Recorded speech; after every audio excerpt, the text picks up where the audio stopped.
Detective Jenny and his satanic assistant, Alex Houdini, both of whom can't go into churches without vomiting.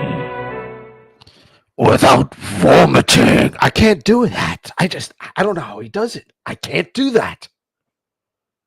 I've already vomited. What, you're not doing good? You're sick? What's going on? No. I walked by a church earlier. Oh, Melissa? you didn't catch on fire? No, I was across the street, but still it made me vomit. Oh, buddy. So we're into the fall here, man. This is fall season, man. I'm getting into mode. How are you feeling? You feeling it? I'm starting to, yeah. You starting to? Yeah. Yeah. Are you doing the thing with your ex neighbor? Oh yeah. You're gonna do that again this year? Yep. Yeah. Yeah, it just sucks. It has to be on a Thursday this year. Yeah. I know. It's yeah. This Whatever. Next year will be better. When's it next year? Next year will be on Friday. Are you sure about that? Yep. You're already future planning? I am. Let's get by this one first, right? Nah, come on. You gotta really plan a couple of years ahead, when it comes to Halloween. So I guess that comes in. So what's new, Alex? Nothing. There we go. Classic. There's another one for the books. Another one for the books. So you know what? So this Friday coming up, we're going back into the woodlot and we're going to start filming probably the last 3 or 4 episodes, depending on the amount of footage we get. Probably 3 or 4 episodes. So how does it feel to know this is probably going to be the last round of filming? It's gonna be sad. I know, huh? It's gonna be sad. I really like that place. I love that place. I absolutely loved it. I love it. And some of the stuff that, like the atmosphere. Yeah, that's just it, right? I mean, it has a really, really cool is not the right word, but it has a really good atmosphere. Very it's tough to describe because very mysterious. Very mysterious. I still go back to that one night we were filming and a cold front was coming in. It had been warm and a cold front was coming in, and literally you could see the fog rolling along the floor of the forest. Yep. Literally coming right at you. It was so friggin' eerie. So yeah, a lot of stuff has happened in there over the. Plus, we saw that one night the turkey vultures and the Oh trees that was crazy, man. Some really crazy stuff. Gord's pet possum. yeah, Dr. Demon Gore's possum, and Dr. Demon Gore will be joining us next Sunday night. We will be talking about the filming of the Woodlot series, and talking about we'll be on Friday. I'm sure if we can talk about some of the stuff that happened, whatever happens on this Friday, we'll talk a little bit on Sunday as well. So we're gonna jump back into the Woodlot on next Sunday. But tonight, I'm really looking forward to tonight. First time on the show. I think I asked Russ Kellett to come on a while ago, but unfortunately we couldn't get anything organized. But I'm happy to say he's here this evening, and I'm really looking forward to hearing his story and it's been a while. Yeah. So it's been a while since we've done UFO story. Yeah, exactly. I mean, alien abductee and so on and so on. So he's written a book called E.T. Rider.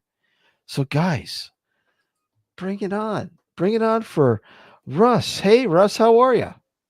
Hi, yeah, okay, yourself? Good. All the way from the UK. And as you were saying, it was kind of stormy.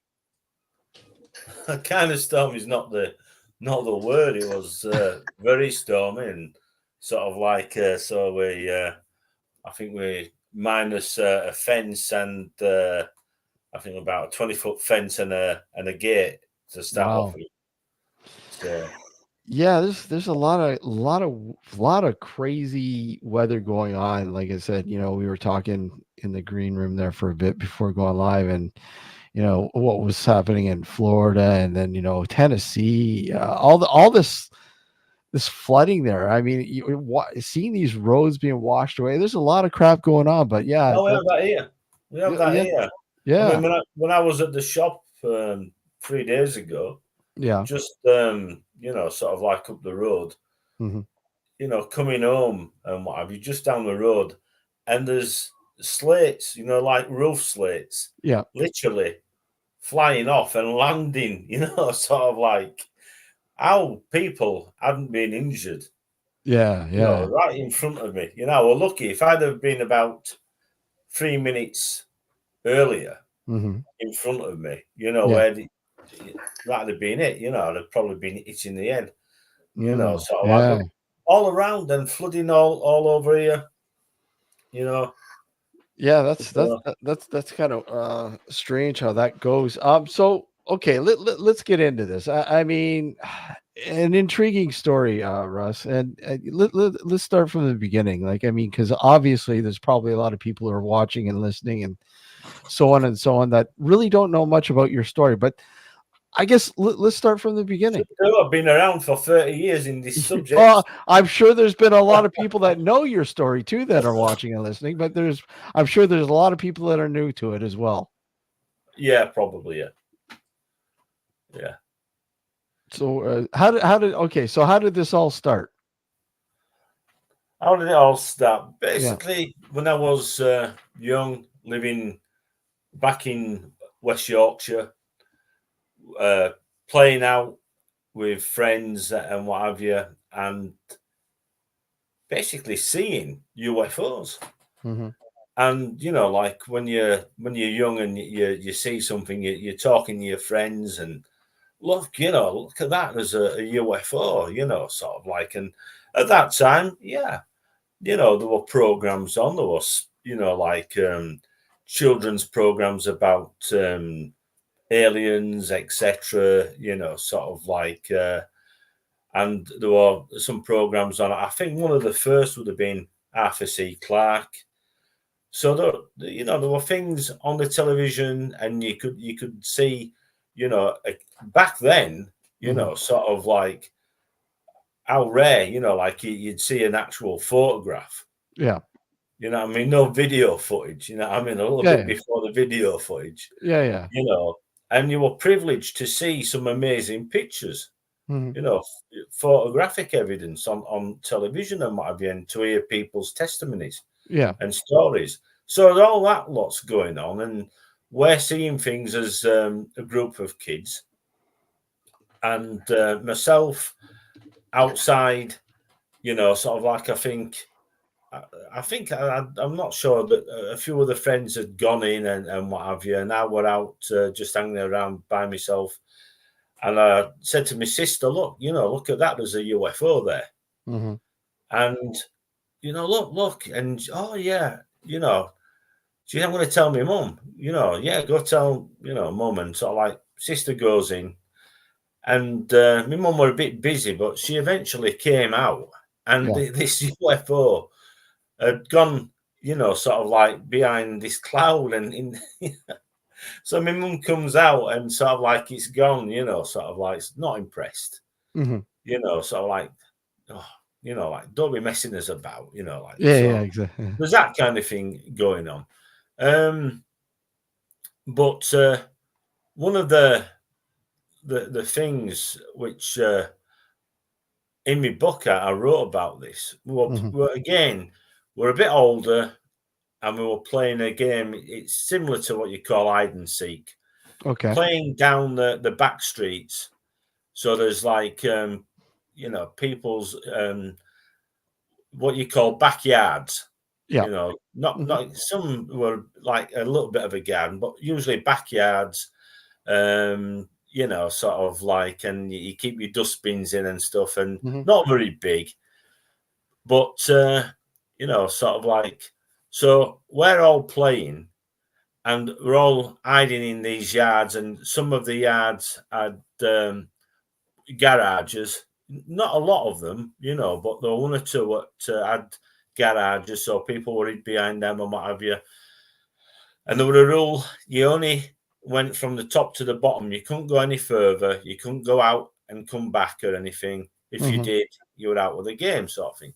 So as usual, I'd been caught. I was first to be caught, sort of thing. So I went to the top of the back street, and I was sat down. Yeah. And I'm sat down, and there's this tarmac, and it had been tarmacked, you know, new tarmac and what have you.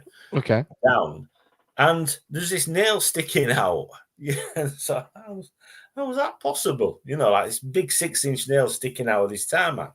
Mhm. So I'm there looking, and sort of I looked up and I looked again, and there's this object in the sky, you know, and it's moving from the left to the right. Mhm. In front of the street, it's at the parallel street at the top of the back road. Yeah. And above, there's this massive, big object. Mhm. And it was like, you know, like segments of an orange. So it were like white and red, white, Oh. red, white, all the way around. Okay. Yeah. And I'm talking about looking at it, you know, sort of like if you put your fist up, you know, sort of like you would see that it was as big as your fist in the sky, you know, above the house. Okay. So you Yeah. can see how big it is. And anyway, so I sort of like jumps up and shouts, "Look, a UFO!" And one of the lads that's looking for the rest is looking and sort of like he's seen it, but he's looking for rest. So one by one, you know, you could hear my mates and what have you shouting, "Shut up," you know, sort of like you're spoiling the game. You're trying to get us caught. And I'm saying, I'm not. There's a UFO.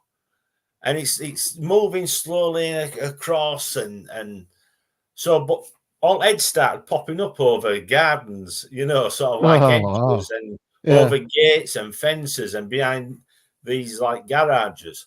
And sort of like, so the game that were it. Everybody were out and then we're all running, shouting, "Look, it's it." And yeah.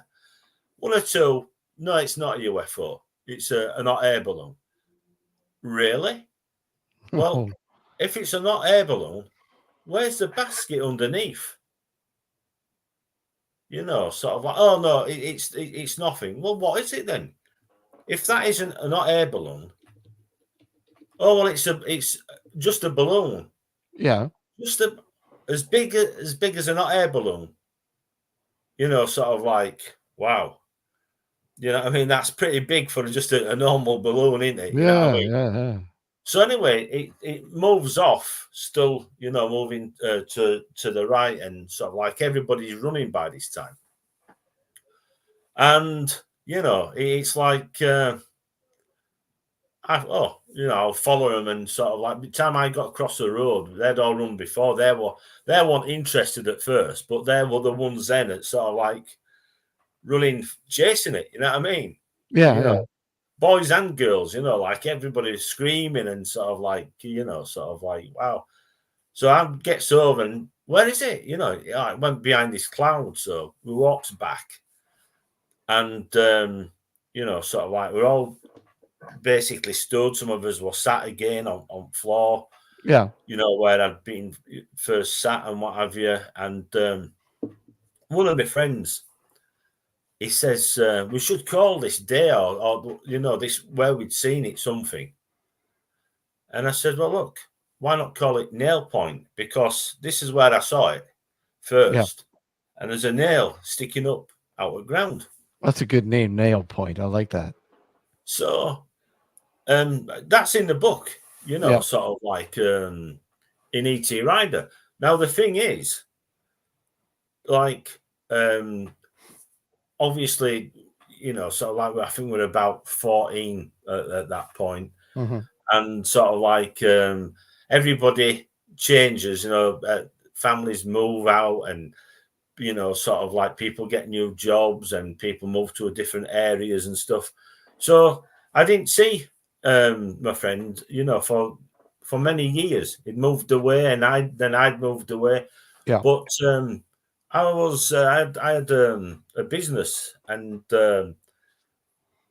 my friend actually walked through my shop door, came in, and he says, "Russ," and he said, "How are you doing?" You know. Mm-hmm. First thing he says was, "Do you remember Nail Point?"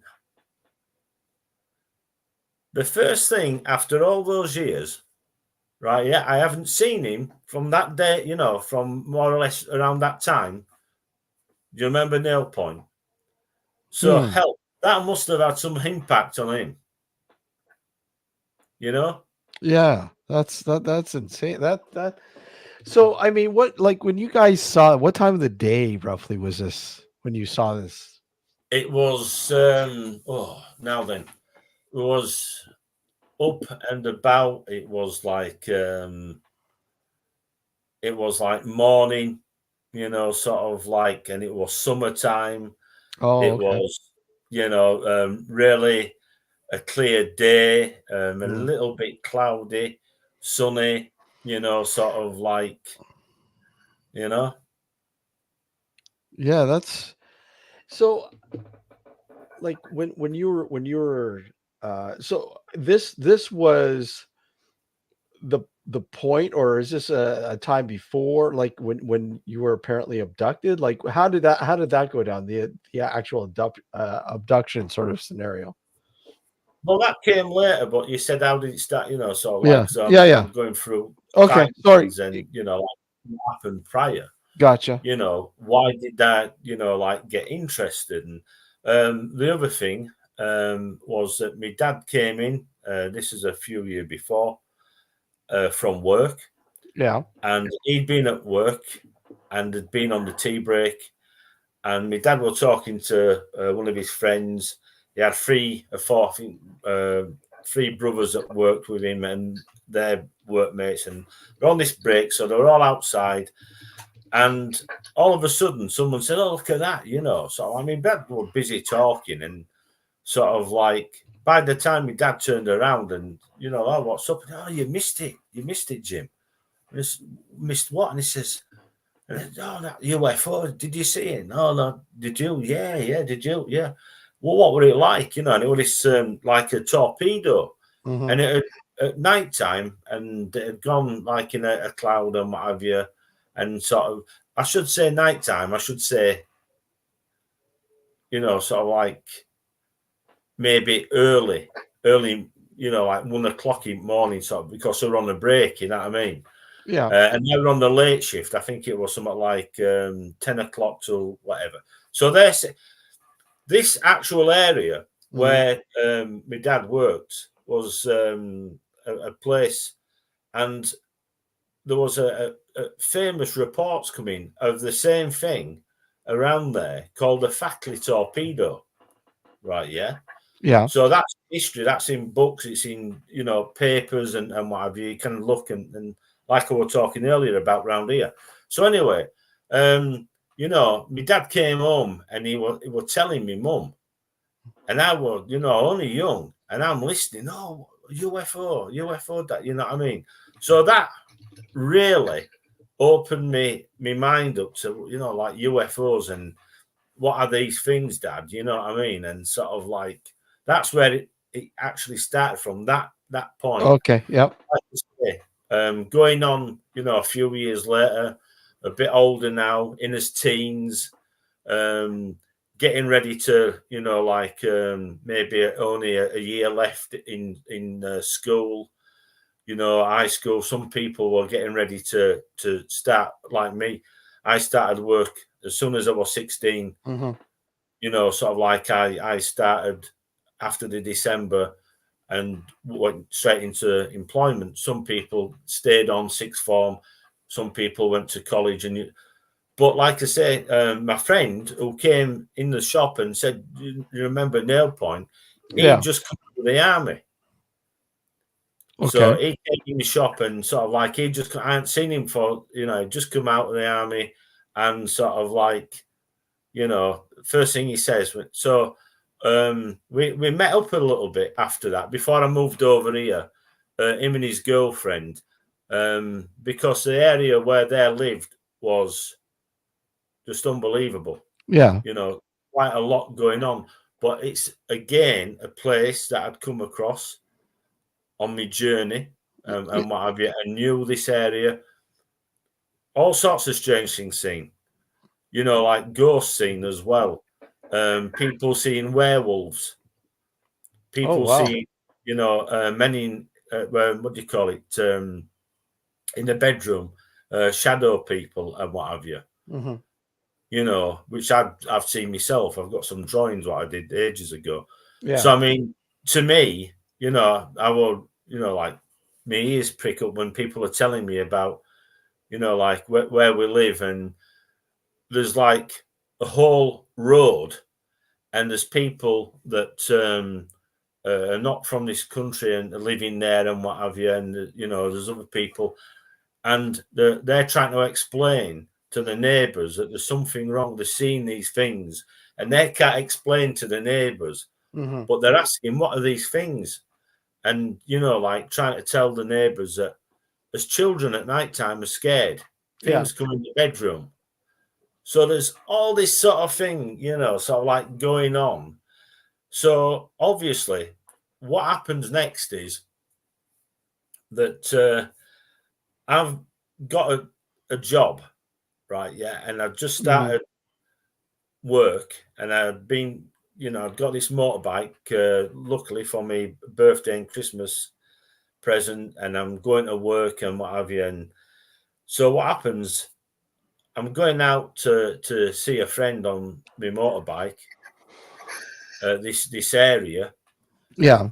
And what happens is, like, on my way home, I'm coming round this corner, and it straightens up a bit, and in front of me now, there's like a tunnel in front of me in the road.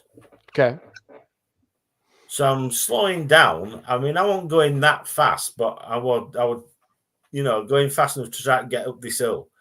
And I not wanting to slow down because it's a bit of an hill, you know what I mean? Yeah. But I'm thinking to myself, what the heck's this? Because I've been on that same road couple of nights before, and nothing there.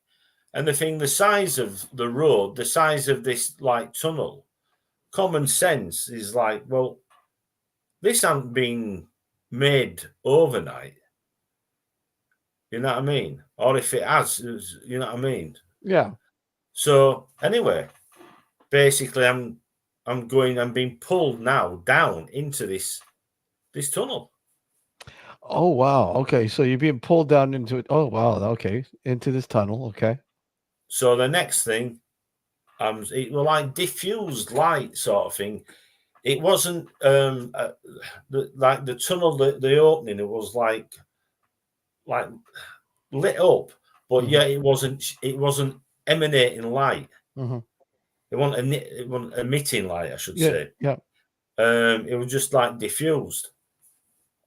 So now I'm inside, and I'm like in this room, and I'm feeling like I'm in this chair now, a bit like this, and I'm thinking to myself, you know, what's going on here? And I can feel things, you know, sort of like and moving, and sort of like I'm looking, and these things and it's getting higher up. And I'm sort of like looking up to see what the thing is higher up, you know. Yeah. And when I'm looking up, there's just unbelievable. There's these figures, and like with these bald heads and what have you. And so like looking at me, and my heart just sank. Oh, okay. You know what I mean? Yeah, I'd say, yeah. I just could not believe what I was looking at. You know, I'm just sort of like, just could not believe what I'm looking at. The next thing, Yeah. I had my head moved and pushed, and there's this sort of like feeling in my neck, like something's, like nipped it, like something's injected me, Oh, and okay. then Like sort like of a like, needle or something like that. Just yeah, I didn't see the needle because it was yeah, something behind us and it yeah, was dark. yeah. But I'm thinking to myself, what the hell? I At was this gonna say, point what's going now, through I your mean, head? I'm scared to Mm, witless sort of thing. So anyway, I want to take this off because it's a bit warm in here now. mm, Right. So what happens next is like this thing comes down mm-hmm. and it's like an helmet and it's put on my head, and as it's being put on my head, sort of like there's a tube that goes into my mouth, and sort of like I'm sort of like told, and it's like there's like swallow, Okay. sort of like, so obviously, yeah, Mm-hmm. like the old cliche, sort of like telepathic, Mm-hmm. sort of like. So, and I'm not wanting to. I'm no chance. Okay. You know what I mean? Sort of like, and I'm fighting this, and sort of like, don't struggle. It's okay. Mm-hmm. Oh, I won't say what I was thinking, but So obviously, this is this something telepathically, trying to say, hey, look, don't fight this, just go. must have been. It must Yeah. have been Yeah. Okay. because I can't see anybody talking. Yeah. Because it's that anyway, and it is getting a bit brighter and sort of like, but it's still in a Mm-hmm. dark room, and then I can see these now in these uniforms, and sort of like like dark blue uniform, and they've like this white bibs on, sort of like, and but I'm talking about these things were giants, Oh wow. Okay. So how tall are we talking? How tall roughly? 10 foot tall. Oh wow. Okay. 10 foot. And there was a couple like even taller than them, about 15 foot tall. That's Right. crazy. Yeah. Um, And this is simply not because maybe your perception was a little off kilter or anything like that. You literally could tell these things were that tall.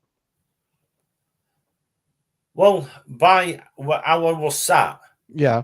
and sort of like, like if you sat here and somebody's sort of like above, like they'd be pretty tall. But I'm Yeah. talking about, Extremely like tall. touching the roof. Oh You know wow. what I Okay. mean? Sort of like if you were in a normal room, Yeah. you'd be sort of like, it's just you just got to explain. Yeah. I guess know. not. You're in a situation that you're like, oh wow, okay, what the hell's going Yeah, on? And but yeah. when you see the face, when Mm. you see the faces, so then it's a different ball game, because these things I was saying, like, Nosferatu Yeah. Nosferatu. Yeah. look like Yeah. that. Maybe not the front teeth as prominent, but the ears, The ears and sort of like we're a talking spot 10 to for a 15 pupil, 10 to 15 feet tall, roughly. Wow, that's insane. And how many roughly were there? about at least 6. Wow. And so they're there, they're standing around you, and you're getting some sort of communication he thinks telepathically presented to you. So what's going on? What are they? They're not explaining to you what's going on, other than Right. So okay, what happens now, right? Yeah, is that yeah, like I said, that they said, like, well, I presume it must have been, like, don't worry, sort of like, and so I'm worrying, don't you worry, yeah, sort of like, sort of like, well, you, and sort of like, it was short and sweet, and it mhm, wasn't really said in a kind way, like, oh, yeah. like, oh, it's okay, like, we're here You'll to be tick okay. your No, don't belly and worry. custard, and you know what I mean. It wasn't exactly like that, if you know what I mean. Yeah. We're like, don't worry. swallow, sort of like, and I'm thinking, are you kidding? So anyway, I'm doing this and it's in me, and sort of like, and I'm worried, I'm still worried. And they're saying, look, and now I'm looking through the helmet, and I'm sort of like, now I'm transfixed looking through this helmet. And sort of like, it's giving all these, it's showing all sorts of things. There's different things, there's different people, there's like different races and what have you. All this information coming through, and it's like there's a like almost like a basic battle skills manual. Yeah. And sort of like, and I'm thinking to myself, wow. So okay, all these battles sort of oh wow, okay. So yeah, okay, sorry. I'll ask later. Go ahead. Continue. Sorry. So anyway, so this is like, so they're showing all these images and what have you. And anyway, so the next thing, I'm back on my motorbike. The next thing, it was sort of like I say, or like in an arena that, sort of like, and I'm feeling like there's a lot of people around me. Anyway, so like I said, the next thing is that I'm back on my motorbike. Yeah. Now the thing is, my motorbike is stalling, and I'm on it, and I'm sort of like half on, half off, and I'm looking around. My helmet's nearly choking me, sort of like, and so I put my throttle back, and so I put my gear down, and sort of like aim it away from the wall where it's nearly going to it, and go straight back on this road and carry on going up. And I'm there now, first powering away, sort of like, if you can call it that, because it won't be big. And I'm thinking, do not look back. But when you've got to. Well, yeah. So I just had humans to are curious. Just had to look back, and it wasn't there. There were no tunnel there. There were not, you know what I mean? So I'm looking and I thought, right, just carry on, get home, sort of like. So how long of a time period do you think this was roughly between that happening and bang, you're back on your bike? Well, I remember I'd been out and I thought, right, get in. And one of the provisos was from my parents, like, I don't drink or anything on this motorbike. I go out and I get in for 11 o'clock, like, and because I've got work the next morning. Yeah.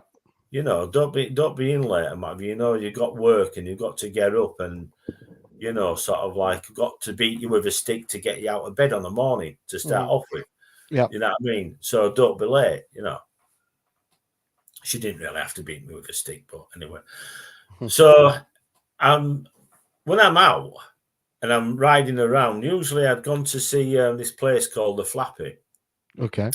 And it was a place fantastic, like it was going over to Moors, and it was going towards Haworth, and where it was all wrote about, like Heathcliff and Cafe, sort of like, Wuthering Heights. So it's all that kind of area there. So, but we were trails bike riding there, and sort of like there were 4x4s that were riding around that area. Yeah. Now it's all, when I went back a couple of years ago, there's none of that now. It was fantastic. So we'd go there and I'd watch other people that were really good on trail bikes and scramblers and what have you. And I used to love watching them. You know what I mean? I couldn't do it myself. You know what I mean? But to watch it. So I'm there watching. And then I set off home, sort of like, and I'll go this way and go a long way around. And I'm thinking to myself, it's about 10 o'clock.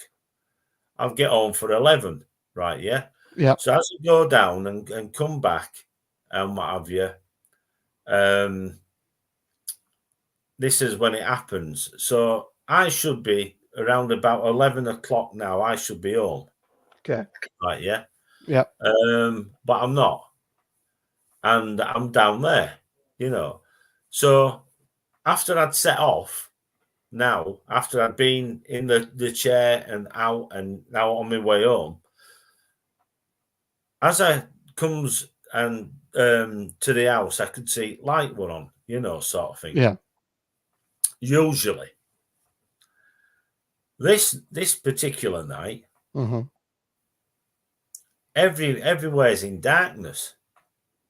Everywhere. And even with neighbours who always had his lights on and they all had the music blaring, you know what I mean? Yeah. Nothing. You know what I mean? And sort of like, I'm thinking, that's a bit strange. Never mind. So I got my bike and got it in, through the gate and what have you, and sort of like parked it, put my cover over and what have you. And I'm knocking on the door now. Yep. Because it's not opening. You know what I mean? Sort of like, so knocking on the door. And I'm thinking, I can't even see television through the window. Yeah. Sort of like in back room, I can't even see a light shining, that it's it. The next thing, my mum comes up to the door and, curlers in and sort of thing. And where have you been? Sort of like, how do you mean? How do you mean? She says, what time do you call this? I don't know. You don't know? She said, well, what time is it? 4 o'clock. Oh, wow. Holy. I think, I'm sure what it 3 or 4 o'clock. I think it was 4 o'clock or something. Wow. Anyway, she says, by the time you get in and go to bed, she says, you'll be ready to get up and go to work, she says. Yeah. At least you better be. You know what I mean? Now get in. Sort of like, what have you been up to? You know what I'm saying? Do I look like the kind of guy that gets up to anything? No, of course not. So, you know what I mean? Sort of my grandma's there, sort of like. And my grandma's, where have you been? And I'm thinking to myself, you better not say where you've been. Yeah, exactly. You know what I mean? If I'd have told at that time, well, it's like this on my home, sort of like this thing appeared and I went through this tunnel and there's these tall like aliens like this in this chair, helmet and everything. And you know what I mean? It's like, I don't think she would have reacted very well, either of them. I guess not. No. So and then all of a sudden, like you should tell his dad. You should tell his dad. You know what I mean? Sort of like my mum said his dad ain't bothered. He's as daft as him. You know what I mean? So it's like, that was like the first time. Oh, okay. The first time. That was the first time. So what before we go on, so why do you think they took you? I mean, why do you think? Sorry? Good looking and charm, man. Yeah. It's got to be the haircut. Yeah, the haircut. Yeah.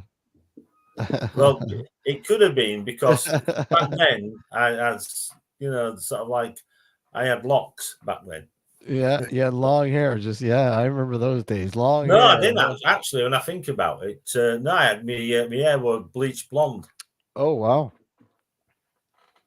Oh, like Captain is it Colonel Straker out of UFO? Oh yeah, okay, yeah. I remember that. Holy crap! There's a show. Holy, there's a blast from the past. It's funny. I was watching that not too long ago too.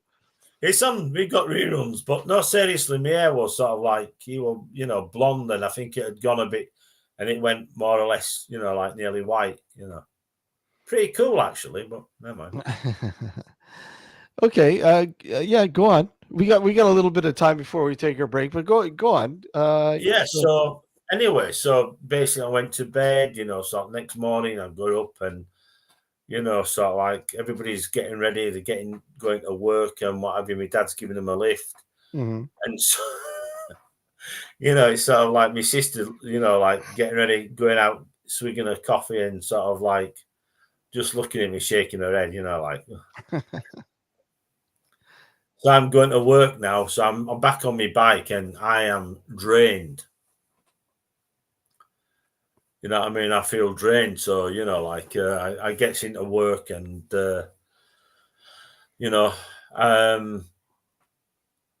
it's like, how do you tell your mates? You know what I mean? I'm sort of like telling you, never, You don't want to say anything, no.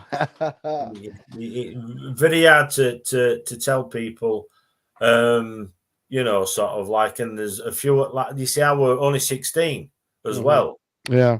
So, like you get shoved around a bit. So imagine, I think I told one mate and he was like laughing his head off. You know what I mean? They said that's a beauty, is that he says, as stories go, that's a beauty, sort of like, so, well, it's like, I know how stupid it sounds out, you know what I mean? Because I hear people now and sort of like, and I think to me, even now, even though, sort of like, and I go, really? Sort of like, and I'm an abductee, and I'm hearing other, having said that, things have changed, like from when all this started with me, and sort of like people are not the same, and in this subject, and yeah, it must intrigue you when you hear somebody else's story of abduction and try to somewhat, I guess, connect it to the experiences that you've had. Well, the thing is, right, like I said, so this had gone on, so it's like 16, sort of like 17. It happened a couple of times again, and sort of like, and always around the same place. Always same place? Around the same road. And funnily enough, later on, I would go there, and there's a place called Druid's Altar. Yeah.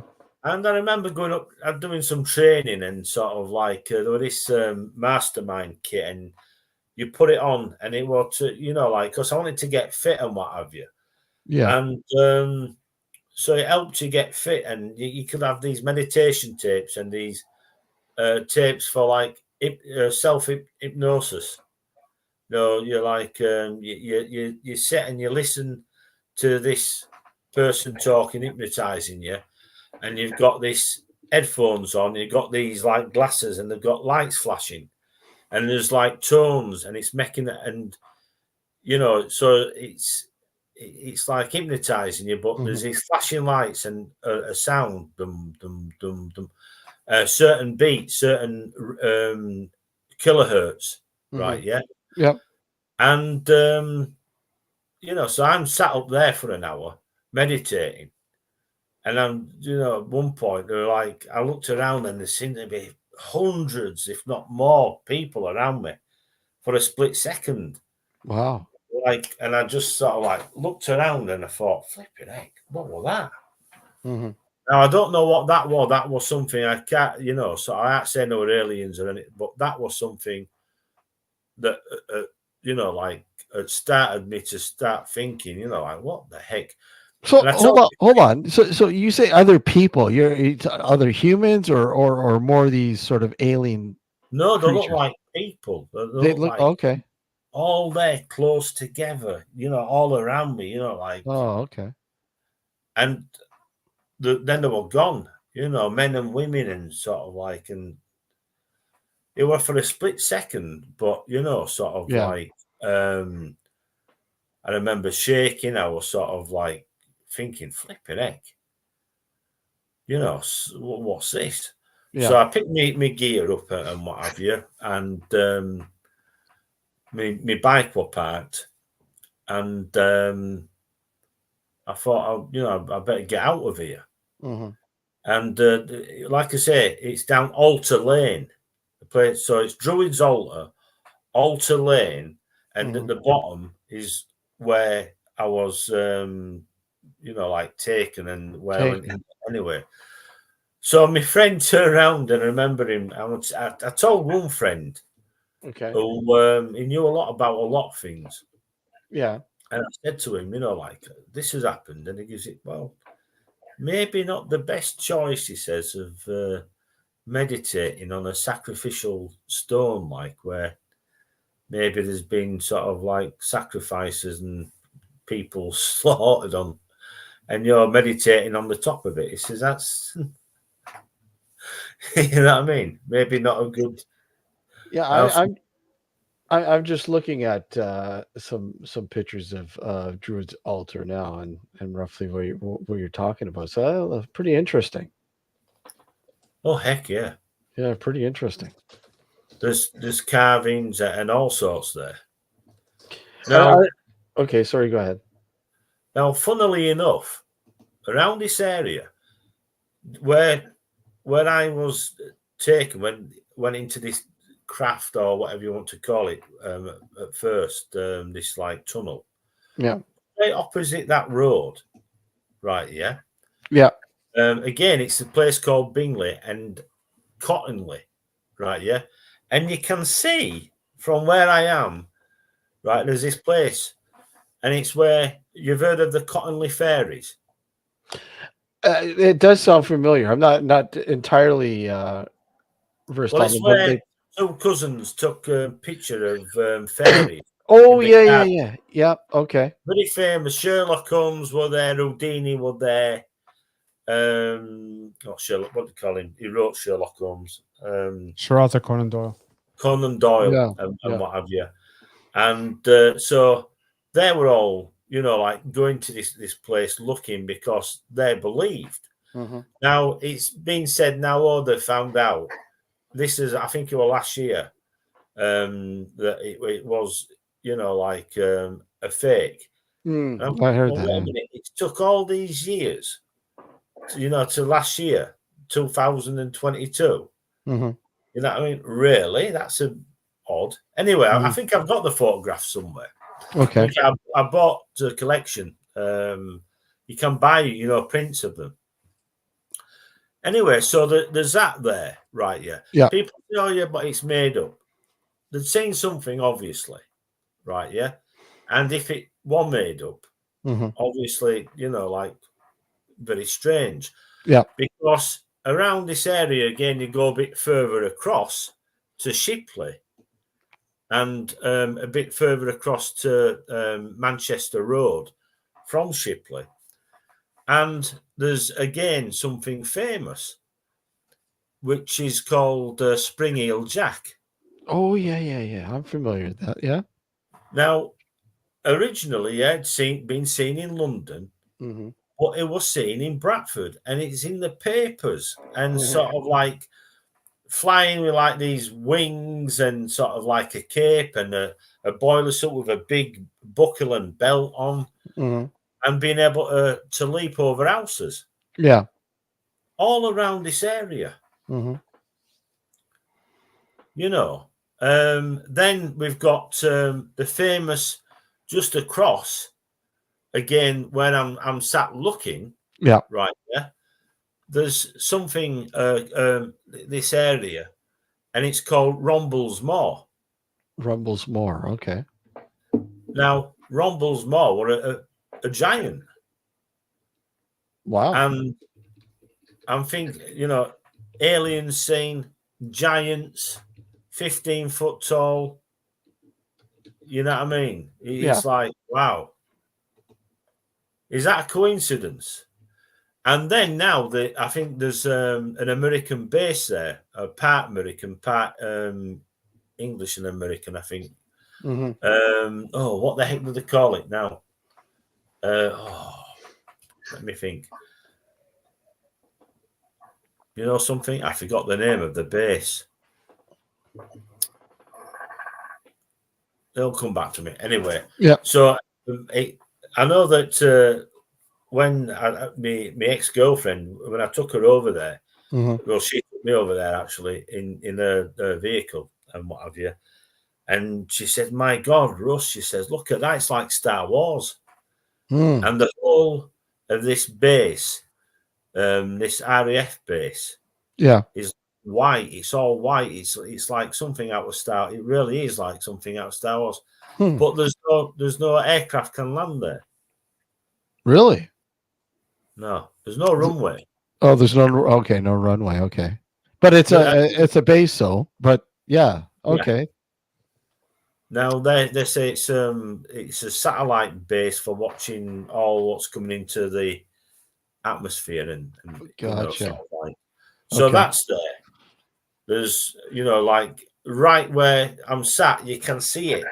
I didn't realize, sort of like until she pointed out. She said, "Look," she said, "that's over there." Russ, she says, Mhm. "Oh yeah, right in line." And then sort of like there's rumbles more and what have you. Then I saw something like a giant some months before. No, not before that. It was like right. Later on, Yeah. I'd been going to a friend's home to see him and his wife. And there was like something like a spaceman that walked up near there behind these trees. And I'm slowing down to pull over to look, and I'm thinking, look like a spaceman, giant, Anyway, I actually called at my friend's house. That's where I was going, because it would give me some acupuncture on my knee. Mm-hmm.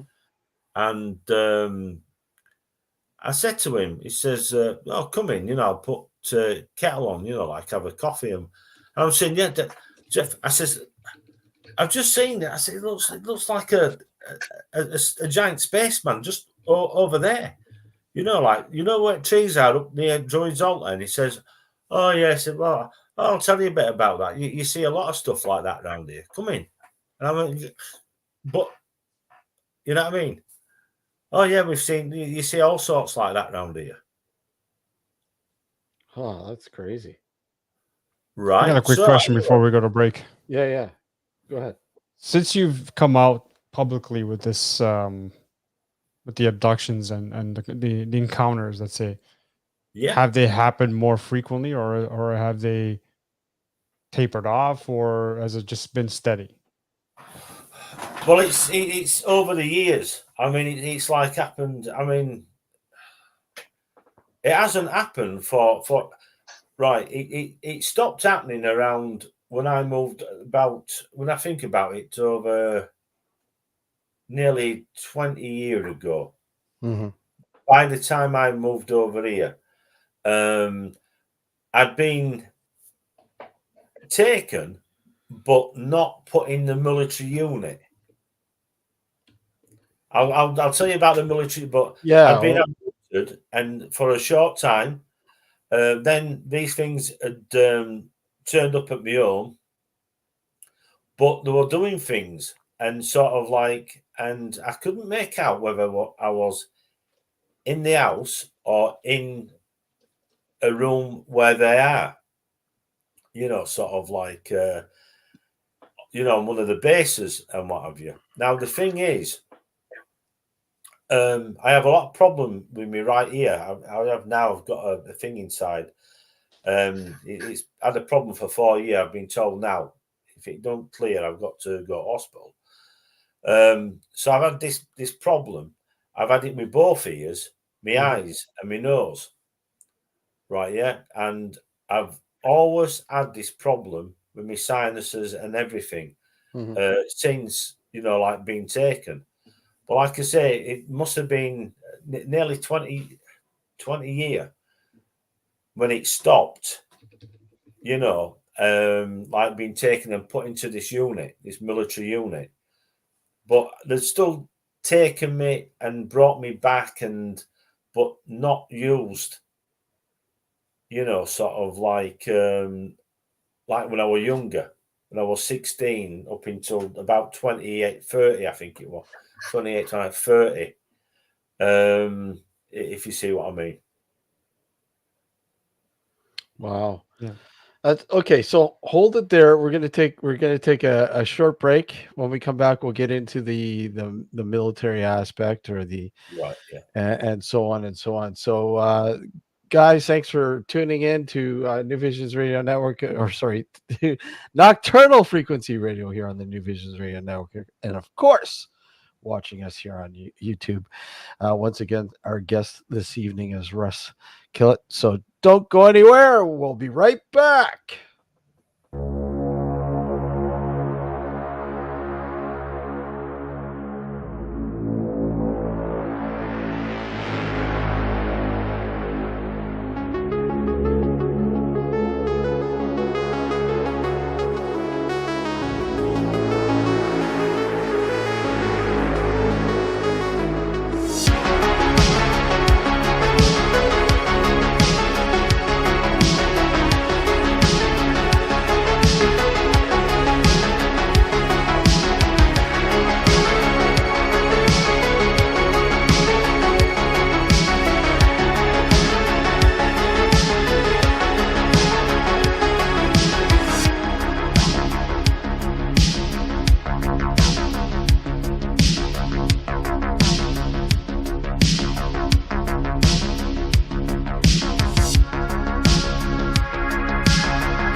I'm Richard Palmisano, the founder of the Searcher Group.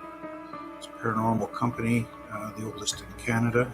I founded it in 1979, which not only makes me old, but makes me doing paranormal research and field work for just under 45 years now. I am also an author, researcher, and lecturer on the paranormal. I've written 6 books now. And I really enjoy coming on with Steve and Alex on Nocturnal Frequency Radio, as well as listening to the shows, because there's a lot of interesting guests there. I like it, looking at this stuff, because it opens your mind to other options and other alternative thoughts. And there's always time to learn new things. So I hope you join us and come and see Nocturnal Frequency Radio. Thank you. So let me ask you, what makes for good radio? My 5 favorite songs all day long. Play it again. No. As many commercials as physically possible. What? No, why would that be good? Great music, great talk shows, no commercials. Precisely. New Visions Radio gives you no commercials, no nonsense, just the best new music and the best talk all day long, 24/7, 365.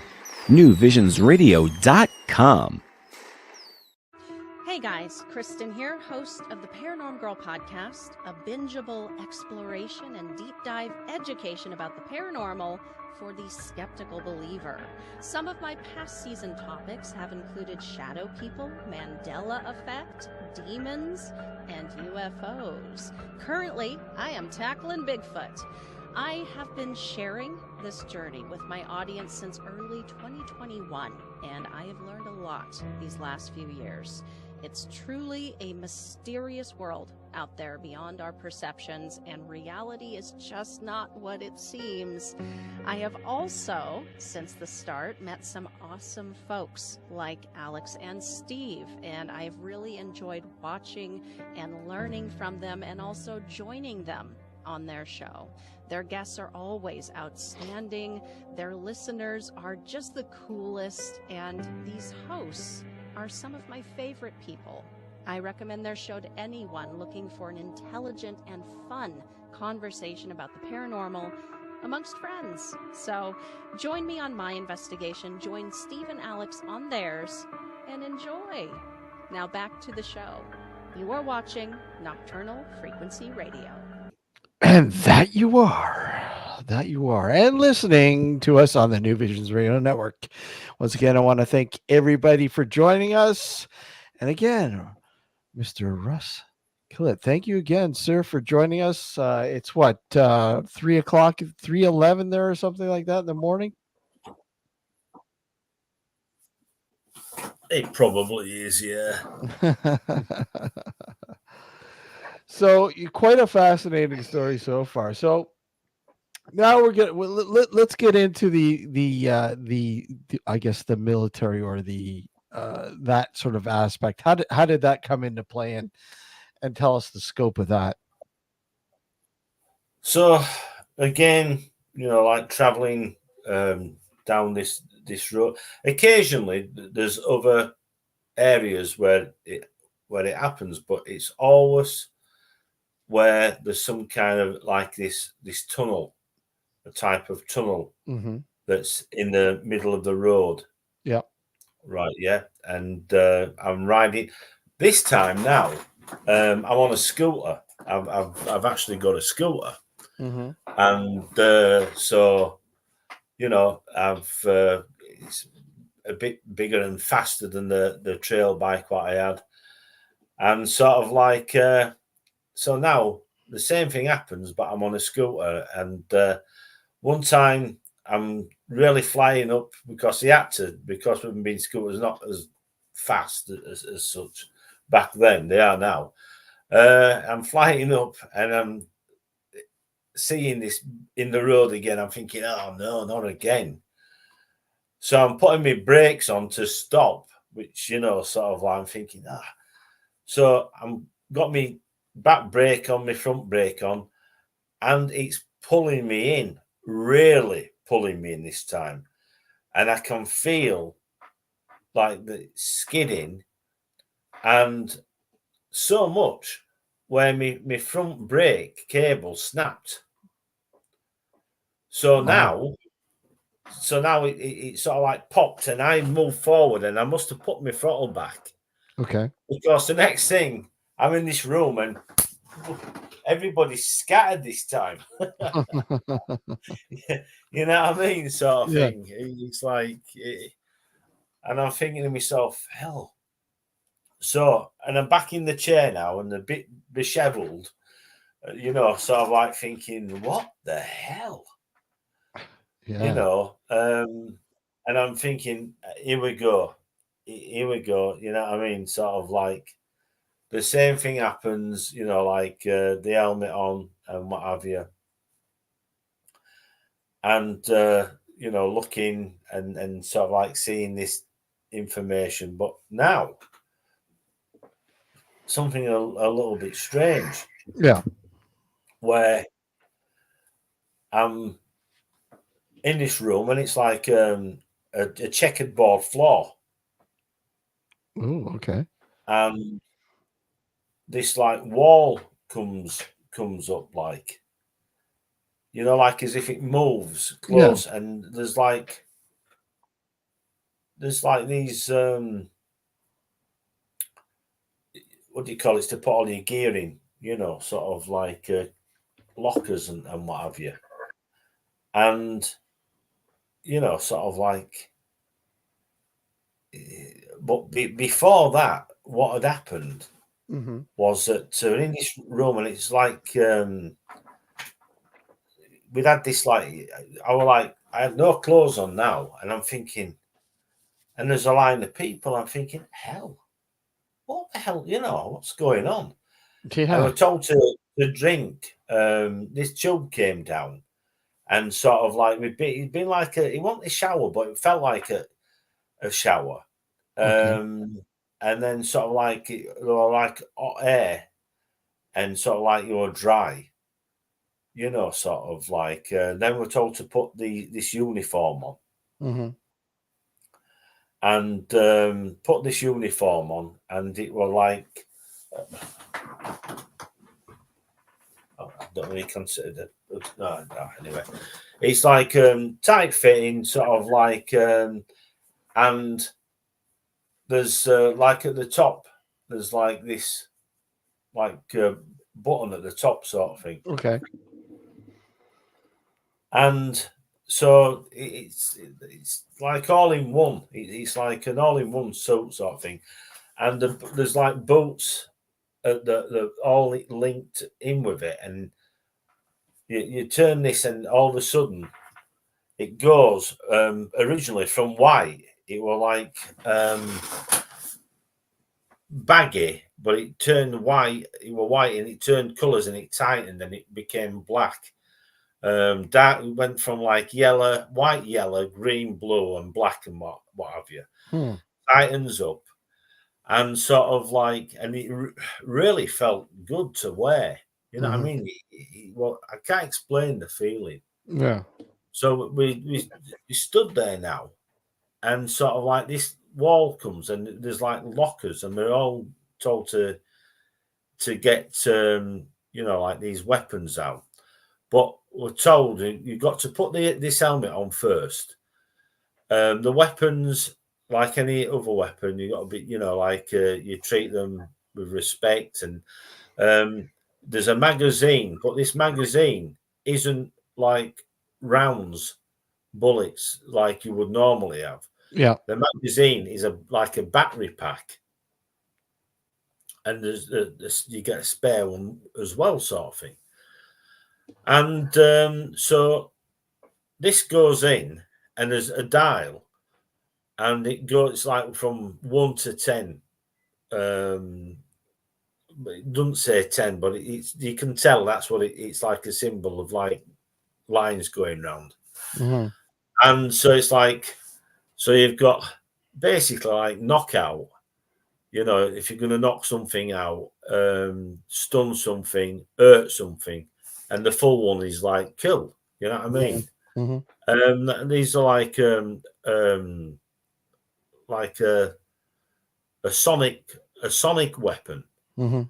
But later on, we're using the sonic weapon. Now, the sonic weapons are for these certain aliens that are like dragons, massive things, right? Yeah. But when we're coming against others and what have you, there's been a laser cannon put underneath. This is later on as time goes on. Yeah. The weapon's similar, but it's got a laser weapon and a, sort of like, so it's like not just sound. It's not just a sonic weapon. Mm-hmm. It's got a blast. Unbelievable. So again, all of this is like telepathically brought to you on how to use this stuff and what's going on, so to speak. There's no actual conversations or anything like that. This is like communicated to you somehow, right? At first, yeah, it was. Oh, okay. But then, we're starting now where there's like these things are not as tall, right? Yeah, but they're aliens. Okay. They're like 6 foot tall.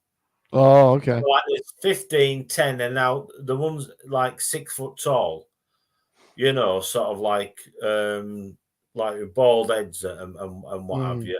Mm-hmm. Which is funny, like I was saying, you were saying earlier, you never know. If you've got a bald head, you might yourself, you know what I mean? Yeah. For some reason. Yeah. There must be some kind of reason. Mm-hmm. Someone said, is it like to do with lizards or well, they wasn't lizards. They were like human, you would have thought. But how do I know? 100%, if you know what I mean. So anyway, they are communicating and they're talking now. Okay. They're talking now. We put in a unit. There's like 10 of us in a unit, and the telepathic. And I remember the first time. So we got these weapons, and we know to use them. Now what happens is we're stood in a line. The close the what do you call it, locker doors. We got the weapons in his hand. We're told, sort of like once you put the what do you call it in the initiator, which is the battery. You know what I mean? That's it. You know what I mean? You're ready to go. Do not, sort of like touch the what do you call it, the trigger. You know what I mean? Okay. So we're ready now to basically go. And what happens is we're told to turn left. And so we're in a long line now. And what happens is at each side of us in this line, these things come up from the ground. Like it's like pillars come up. And on one at left, one at right hand side, and there's like an orb on each on top of each one.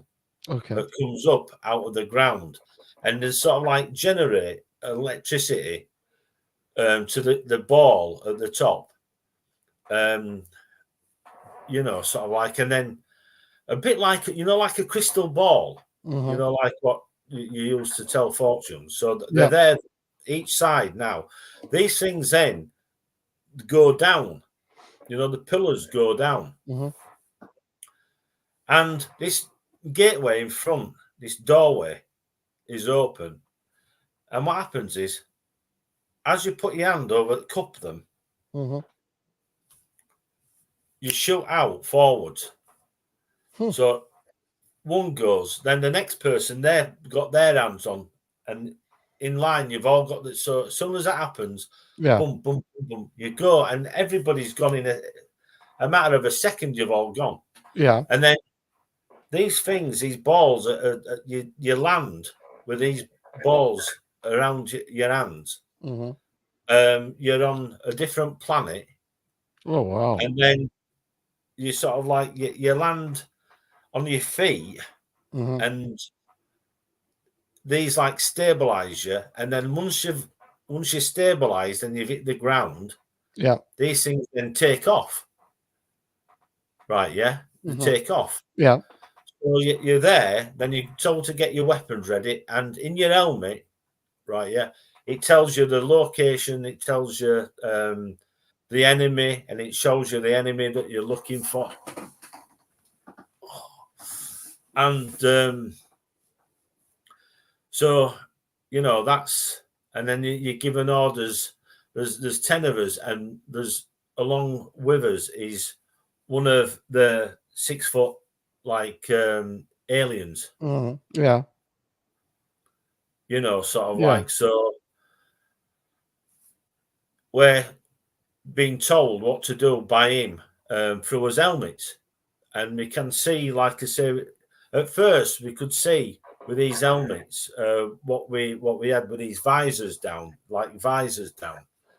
So later on, oh, we had implants, okay. and we didn't wear helmets.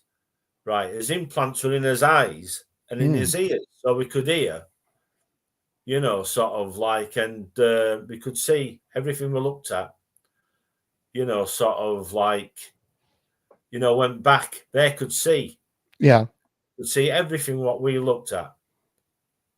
And so they can tell us what to do. They know, you know. Did they tell you or explain to you, you know, why there's like a war, or why there these other alien creatures sort of are the enemy, so to speak, and that they're warring with them or whatever? Did they give you like a background, or they just said no? They just put you in this situation and said go? Later on, you know, sort of like, I mean, you do. It's, how can I explain it? When I'm there, I want to be home. Yeah. When I'm home, I want to be there. You know, now I'd rather be there anytime now. You know, sort of like having no family left, sort of thing. I haven't said as a kid, I better not say that. She's not happy with me if I said, but you know, I feel closer there now than I did ever before. So how long are we talking about? Were you you know, in this place? I mean, like, was it always around the same sort of time span, or did it always change? Like, No. and what? Okay. Been gone for years. Oh wow. Been gone for Okay. years. I mean, I'm going missing, right? Yeah, so I'm supposed to be back home 11 o'clock, 12, 1, 2, 3, 4, 5 hours. Those 5 hours, right? Yeah. Yep. Amount to years. Oh, wow. Those 5 hours amount to me being in years. I mean, we had us at first. We shared of a room, and there were 10 of us in a room. Then later on, we had a zone room, and we had allocated. There were a partner, you know, sort of a female, you know, and a lot of the guards. Let me tell you now, a lot of the guards, well, most of the guards, right, yeah, are female, right, yeah. You don't mess with them, and the reason is that the females, and I don't know why. But I did have it explained actually. What I said when I said I don't know what, I know what there was chosen, right? Yeah, because they've all got ESP, right? Yeah. Okay. They're all telepathic. Yeah. And the thing is, they're from, and this is from Earth. This is women from Earth. They've got an ability to feel and see the enemy, right? Yeah. Materialize anywhere around them, yeah. And they can tell before that some of the good ones can tell 15 minutes before that they're gonna arrive at this place. They can feel where they're coming, where they're gonna basically materialize, yeah. So when they've been attacked, when the base, our base, their base, yeah, has been attacked, you know, sort of like they know that these guards are going to save them. So Wow. all the females that's all over the place. And then there's us. So, I mean, the thing is, and you don't mess with them as well. Not only have they got that ability, Yeah. you know what I mean, for that, they're trained soldiers as well. You know? Yeah. So, and I've been talking, this is in my book, I'm telling people years ago about this. Yeah. Sort of like, so the thing is, that is the, you know, being telepathic and you know, this is why they're chosen. Now, I were a telepath as well. Yeah. Which the men aren't usually. Okay. But I were in a telepathic unit. So, you know, sort of like that is a bit special in, you know, in its own, in a way, you see.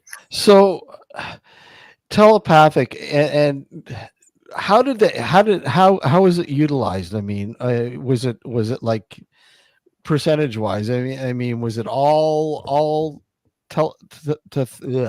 telepathic or was there spoken? Were you talking or like how much are we talking about? Telepathic wise, sort of like maybe the women and us together, maybe about 20, maybe 30-40% that I know of. Okay. Because the thing is that were in my unit, Omega unit, right? Yeah. So, you know, sort of like, but there's all the others, Alpha, Delta units. There, you know, sort of like different units did different things, but we were like a telepathic unit, and we'd go into these places and try to find and locate these areas. So, how many people were in this unit roughly? Well, there'd be 10, Okay. but the thing is, what had happened was that depending on if whatever you were doing, you'd find an area. If, you know, sort of like something happened, came on top of and what have you, you know, there a firefight and you came across more enemies than what you was bargaining for, which it happens because, you know, they were dealing with some amazing technology, you know. Our craft, what I was saying to somebody, telling them that we're like a submarine. Yeah. I have a fascination for like submarines and stuff, but that's what our craft. When it originally looks like a ball, yeah, but it just gets bigger and bigger and sort of like that. But then it changes, and you can see it's like a submarine, and then you go into the back end, and sort of like it, you know, you can get a group of people, and it'll just sort of like swallow you up. Oh wow! You know what I mean? It just grows, and you're inside it, and then it'll take off. But when it takes off, what it can do with everybody in, we're talking about from 10 to 100 to 1,000 people and vehicles, if needed be, right? Yeah, it could shrink down. Wow, to a wall. That's crazy. I mean? Yeah, it's like, and yeah, and you're not squashed or anything. You don't feel any difference. You know what I mean? Sort of yeah, you're like, oh, how the hell this just? It's like it's like the total opposite of stepping into the doctor's TARDIS, right? Where you walk into this thing that's larger on the inside than it is on the outside, but you're going into this ball like sort of thing that's smaller. Yeah, wow, that's crazy. Yeah. You know, I mean, and then there's like the other capacity of what we have, being able to walk through walls. Yeah. You know? Yeah. That's insane. It's like, If you know what I mean, that is unbelievable. But you've got to be careful here, because once you've changed and you go right, you with your suit, right, yep, bang, you disappear. You can walk through solid matter. Mm-hmm. Now the thing is, there's like a timer, and that timer, Yep. right, yeah.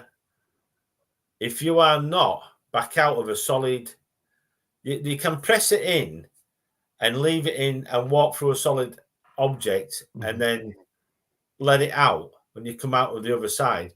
But if you let it out when you're halfway through a solid object, you're fused inside. Ooh. And I've seen one person, and there's nothing they can do. Damn. Nothing they can do. They can do something, but the person's dead.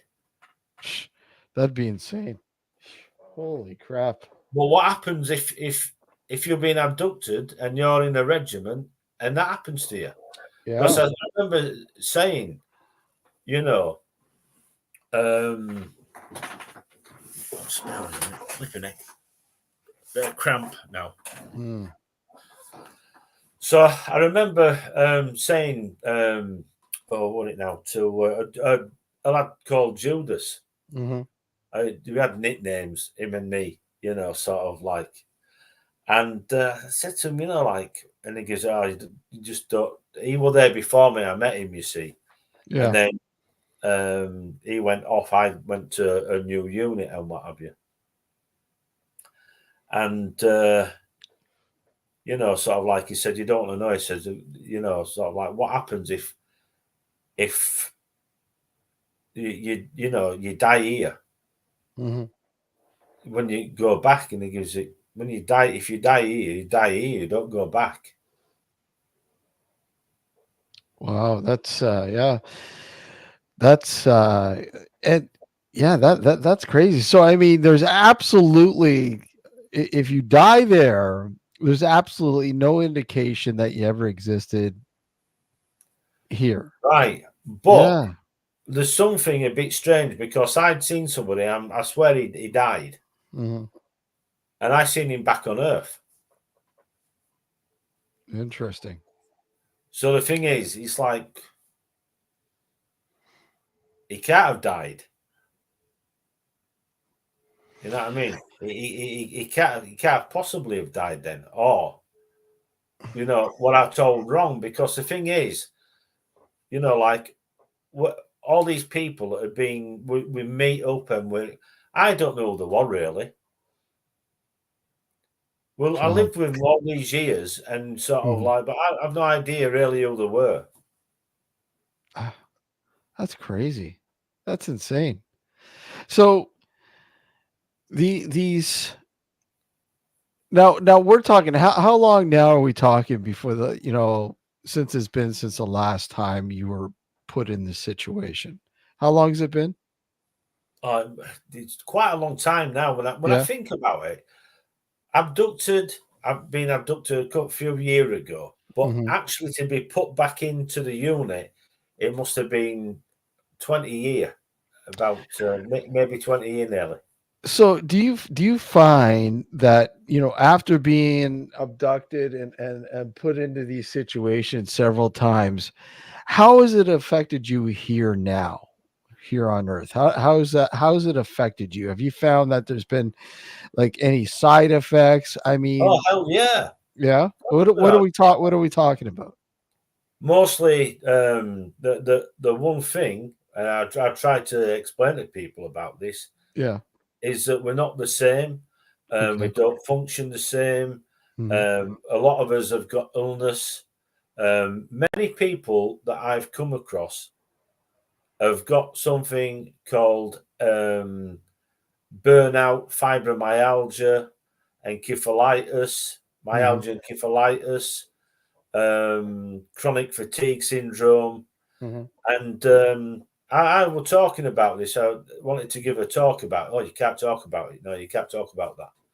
No, you're talking silly. No, I'm not talking silly, because I know for certain, sort of like, And you get people that say, oh, well, I haven't got it. And I just say, yeah, we'll figure that one out. I figured it out. Have you? Mm.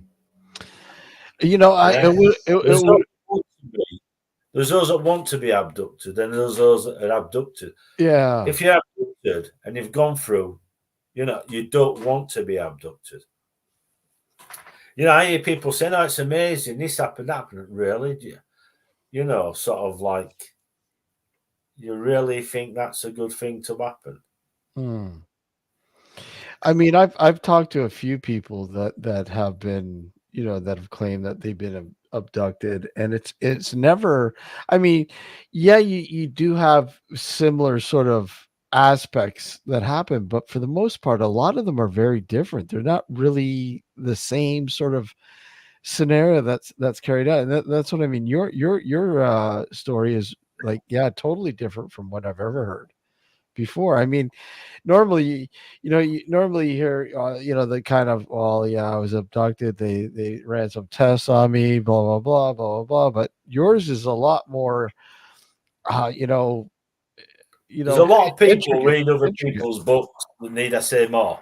Yeah, well, that too. Yeah, Read obviously. Yeah, other people's books, and it's like, yeah, yeah, say no true, more. true, very true. But yeah, like this is a lot more intricate. Like, I mean, there's a lot more pieces that play out here than you know when you hear, you know, the run of the mill sort Coming of. across his own military, Yeah. coming across in the book, I was told not to put certain things in because you know, probably getting in a lot of trouble. I mean, you know, people, men in black, people knocking at your door. Yeah, I've had that. You know, I had a group meeting once. I'd give a talk over here, you know, some years ago, and there were people following me. I've been followed, I've been chased, and what have you. You know, sort of like. But when you start chasing them back, what they're going to do? If you stand up to them, what they're going to do? Yeah. You know what I mean? Not as clever then, are they? So they Apart still. from, you know, but anyway, the thing you I'm getting at is that, you know, sort of like, yeah, these things, people, you know, sort of like that come across the real thing, Mhm. you know, sort of like it's not a twee thing. It's like, you know, like people talk about it being all nice and all, you know, and you know, and we're talking now. If you look at females, for instance, and Mhm. talking about what's happened to them, you know, like, and you say that, you know, on tables and, you know, they've got this baby and what have you. But yeah, if you look at, there's cases going on where people have been, you know, sort of like, you know, sort of being basically abused, Mhm. and women wanting millions of pounds because this has happened, that's happened. Mhm. But yeah, alien, you know, and there's a baby here, and sort of like, and you're married, and there's Yeah. an alien baby here, and it's yours, and what have you. Yeah. You know, like, it's like, what? Are you being serious? You know what I mean? Sort of like, you've been impregnated by somebody, it's not your husband, your boyfriend. But yet in paper, you know, like, oh, you know, this person did this and that, got, you know, like, suing for £4 million. Terrible. Of course it's terrible. And you think, how does that work? How can you know what I mean? Well, yeah, you know, and the other thing that I always think about too, Russ, is you know, when you have this experience that you've had, obviously you're going to have a lot of people who are naysayers. A lot of people are saying, what are you going on about? I mean, and how do you deal with people like that? I mean, sanity Well, I wise, look at I the mean, population. I look yeah, at people who vote for people around the world, in yeah, your country, my country, yeah, and they're all shit for brains.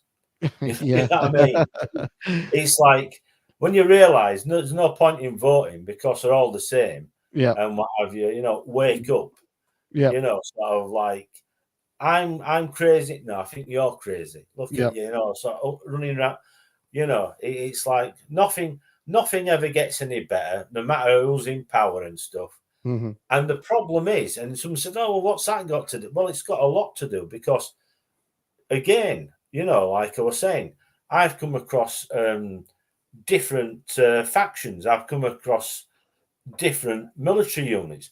I've come across military units from Earth Mm-hmm.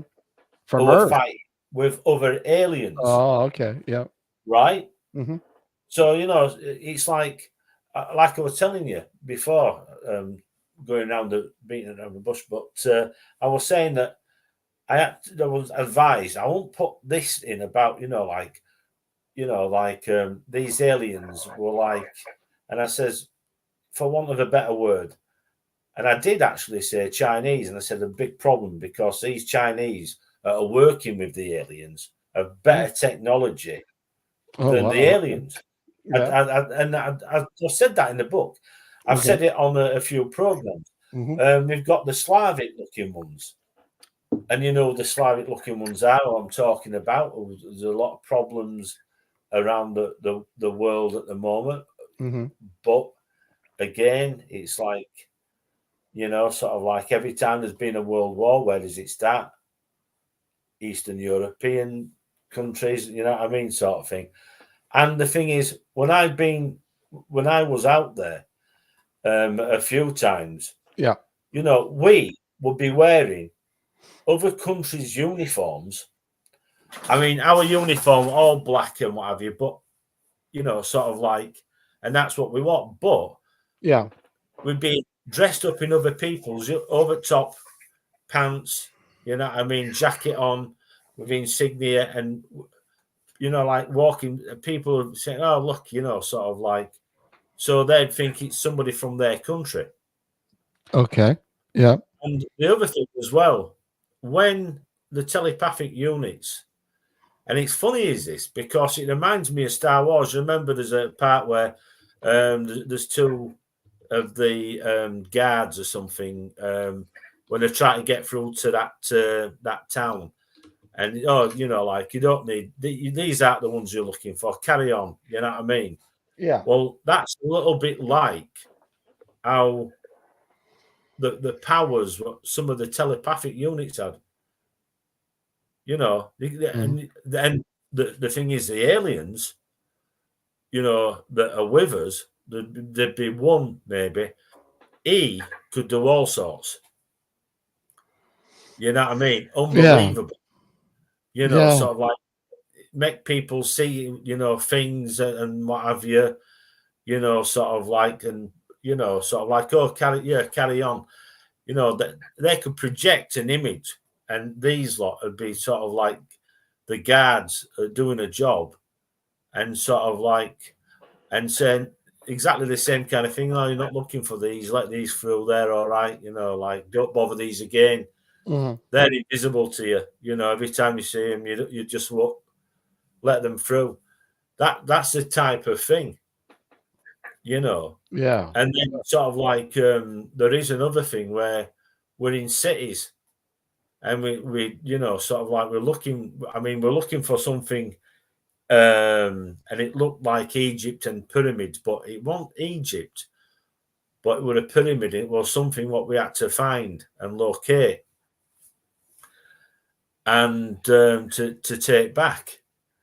But the thing is, what you got to realise and understand. Mm-hmm. I was rushed into hospital on a couple of occasions, right? Yeah, because they thought I had what do you call it? With my brain, they thought there was some kind of imbalance, and they thought like a tumor and something. Yeah, because I got so ill at one point when all this was happening. Now, you know, sort of like, then what happened was they took my memory from me. Your memory? Yeah. Wow. Okay. So, how much of that memory are we talking about? I could remember 100%, right? Yeah, of everything, where I'd been and everything, right? Mm-hmm. And then one day they came and they took it away. So I only now remember, you know, sort of like not as much, nowhere near what I knew before. Okay. You Wow. know, So, and so I think, you're only sharing, you know, a fraction of the expanse of this, and like you're saying, a majority of it's been taken away from you. Yeah. Wow. And I mean, I remember in my book, you can read, you know, like most of the things about the different aliens and the like these. Some people call it like dragons, and the worst ones, the different types, different colors. You know, sort of like unbelievable, and sort of like the sound weapon is the only way you can kill them, or it was at that time. The sound, our weapon, the rifle, had this. It was a sonic weapon. Now the thing is, what I forgot to say was, when we use that rifle, we had to have headphones on, right? Yeah, we had to have these headphones on in his helmet, right? Yeah. You could never ever fire one of those weapons, otherwise it could bust your eardrums, and it could, you know. I once tripped over. I'd been in this confrontation, and there was somebody that shouldn't have been on this area. Yeah. And I looked and I was saying, there's a human. It says no humans. When we landed there, there was supposed to be no humans in this area, and there were a human. And I'm saying, and the communications had gone down, that obviously there were a problem. And I took me out and said, can you hear me? And I'm taking my helmet off, and I got shot in the back. I tripped up backwards, and I got shot in the back twice. Right, yeah. Luckily, the suits took the force as life suits, but the only thing was my helmet were half off when it bang, ear gone. Ooh. So I had the problem, and I have a problem with this ear now, and I have had for all these years since. Yeah, you mentioned that you're having issues with that area. Wow, what 2 hours have flown by. Fascinating story. I would love to have you back on, Russ, and sort of carry on if you'd like to come back on the show in the future.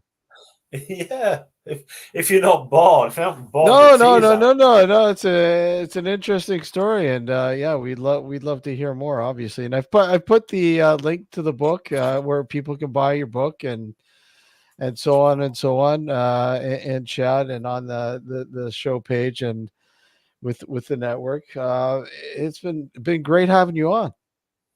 Well, thanks for having me. Yeah, it's been a great experience. I mean, to be quite honest, you know, sort of like I've done a few, and you know, sort of like and not recently, because I just once or twice I'd really been annoyed with the way that the presenters is, you know, sort of like had taken liberties and what have you. So I'm sort of like, I'm all penned up, sort of like, as when I first was speaking to you, thinking to myself, what, you know what I mean? Because I mean, like, yeah, I've got broad shoulders, I take things, but you know, like, there's a difference between asking questions and taking the mic up. And this person was not, you know what I mean? Yeah. So I suppose I'm being, you know, I apologize for earlier on, because, like I say, when I spoke to you, you know, sort of like I'm thinking, what's it going to be like? You know what I mean?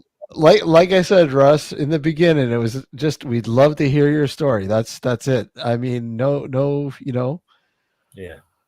Well, they said the same thing, and then, you know, sort of like, it's your experience, man. It's your experience, and you know, nobody can take that away from you, no matter what. So, I mean, it's been intriguing. Like I said, it's a fascinating story, and we'd love to hear more. We need to find out what's going on, because the thing is, you know, I know some people I come across and I'm thinking to myself, oh, but the thing is, there is something like, if I remember right now, 280,000 people going missing in each country every year. Exactly. Yes. Where are all these people going? Exactly. Yeah, I know. I've been reading a lot about missing persons and the amount of people, and it's like literally they're falling off the edge of the world and nobody really knows.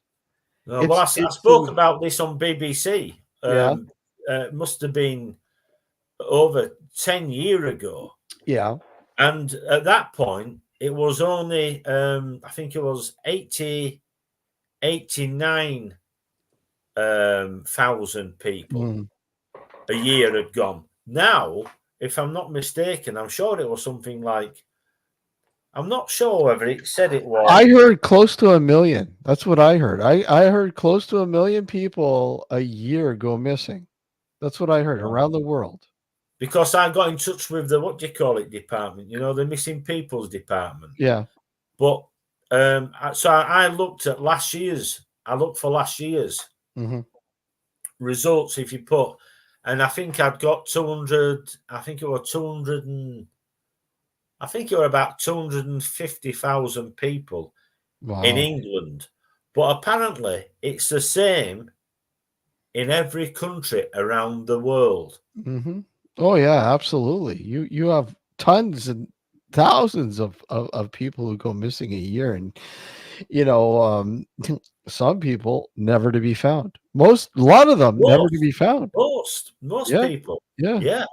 So this is one of the things we need to find out. Now the thing is, what I've seen, one of the things when because they'd been captured and used as slaves. Yeah. And we basically helped the last thing I wrote about was when we helped these slaves escape and what have you, and to go back. And it says there's big problems when they go back because some of these have been gone for so long. Yeah. And there's something about time. It's just unbelievable. Mm-hmm. Imagine that you've been away all these years and you come back, and the problem is what had been said is sometimes they come back and they haven't aged. Yeah, age and literally the world keeps going, it keeps moving, and it grows and it progresses without you. And you sometimes you kind of think when you come back from being absent for so long and trying to sort of reintegrate into a society that's like moved on, you're like, wow, this is just some people most people I would assume would find it very, very hard. Would probably want to go back. Yeah, because seriously, this is all crazy. This is all no, I don't like this. That other place seemed more sane to me. This is what I said earlier.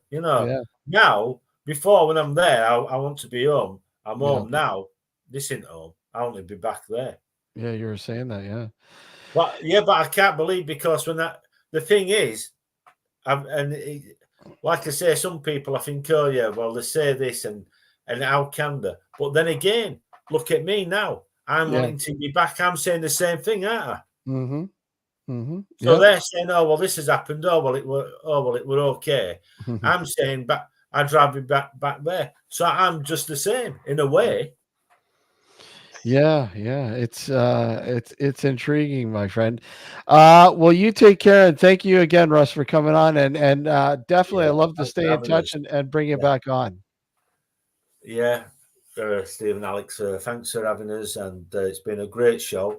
Yeah, and I've really actually enjoyed it. A bit pent up, you know what I mean, because you sometimes you're thinking. Like I say, I apologize. You're thinking you're in for a booby trap or something like that. Because it happens. Yeah, absolutely. I completely understand, and But thanks again. that's You not know, what thanks we're all again. about. We just want, like I said, we and I know you're used to people saying that. We just want to hear your story, and that's it. And you know, it's intriguing. Like I said, yeah, we'd love to have you back on to sort of further things and so on and so on. So take care, Russ. Okay, then. Good night, and thanks again, good both night. of you. Yeah, no problem. Take care, my friend. Bye. Take care. Bye for now, then. Bye. Bye. Intriguing story. And again, you know, obviously it's up to your sort of discretion. If you know, obviously, I mean, not everyone's going to believe Russ's story. I mean, that goes without saying. And that's the whole point. Is it's up to you. That's You the know, same even with paranormal too. with anything with this. I mean, it's, you know, to me, it's an intriguing story. Don't get me wrong. I really enjoyed Russ's story. Mhm. And I mean, it's easy for us to say, well, I don't believe it because, and that's because something like that's never happened to me before. So, you know, it's like, what, I mean, what do you say then if you had some sort of weird scenario that kind of happened to you when you were younger and you're like, what the hell, man? I Well, just, yeah, and on the flip side to that, I mean, yeah, if things like this actually happen and people didn't believe you, it'd be frustrating as hell either, as well. I mean, you know what I well, mean? So that's the thing. Yeah. And I'm up in the air. I'm up in the air about Russ's story, but it doesn't. I'm not. You know, I'm not discounting it completely, but I'm not. I'm indifferent at the moment. I'd have to know more. Yeah. No, I'd love to hear more too.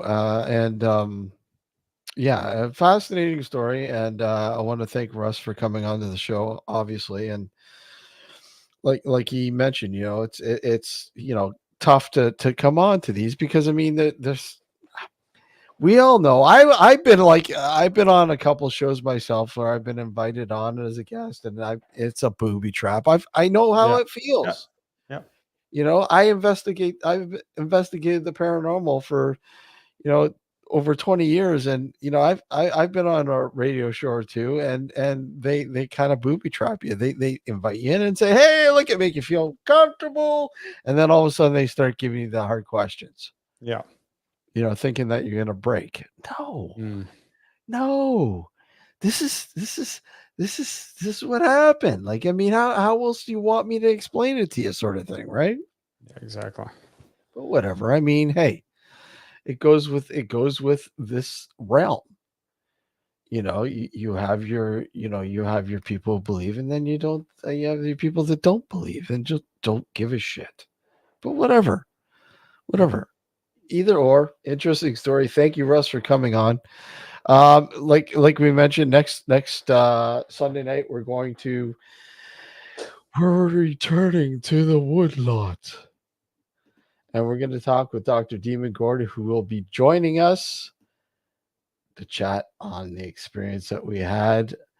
What we will have on Friday when we return to shoot the last few episodes and more. Once again, thank you everybody for tuning in and watching us, or sorry, tuning in to the New Visions Radio Network and watching us here on our YouTube channel. Until next Sunday night, take care, everyone. All right, guys, later.